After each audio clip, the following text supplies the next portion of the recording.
कौन अमीर है, कौन गरीब, कौन बड़ा है, कौन छोटा। नहीं, उस वक्त सब बराबर होते हैं, सब एक जैसे। ये त्योहार मौका देता है कि भाई पुरानी बातें भूलो, गिले शिकवे मिटाओ और बस एक दूसरे को प्यार से गले लगा। अच्छा, एक बात बताइए, हम इतने सारे रंग इस्तेमाल तो करते हैं, पर क्या कभी सोचा है कि इन रंगों का भी अपना एक मतलब होता है? जी हाँ, हर रंग की अपनी एक कहानी है, अपना एक एहसास है। जैसे कि जो लाल रंग है वो है प्यार और जुनून का प्रतीक, पीला रंग वो है खुशियों का, नई उमंग का, हरा रंग हमें नई शुरुआत और प्रकृति की याद दिलाता है, और नीला रंग वो है शांति और सुकून का प्रतीक।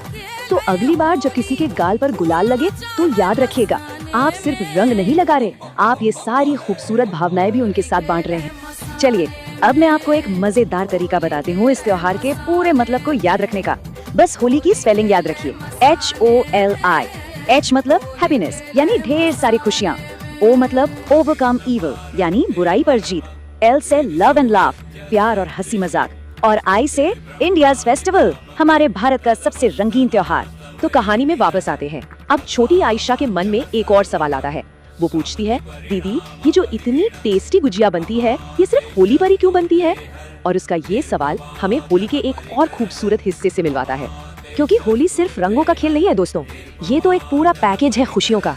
सोचिए, इसमें रंग तो है ही, साथ में है गुजिया जैसी मिठाइयाँ जो रिश्तों में मिठास घोल देती हैं। फिर है संगीत, ढोल नगाड़े नाच गाना जो पूरे माहौल में जान डाल देते हैं। और इन सबसे ऊपर क्या है? अपनों का साथ। ये सब चीजें जब एक साथ मिलती हैं तब जाकर बनती है असली होली। अच्छा, इस पूरी कहानी को एक छोटी सी प्यारी सी कविता में समेटे, चलिए सुनते हैं।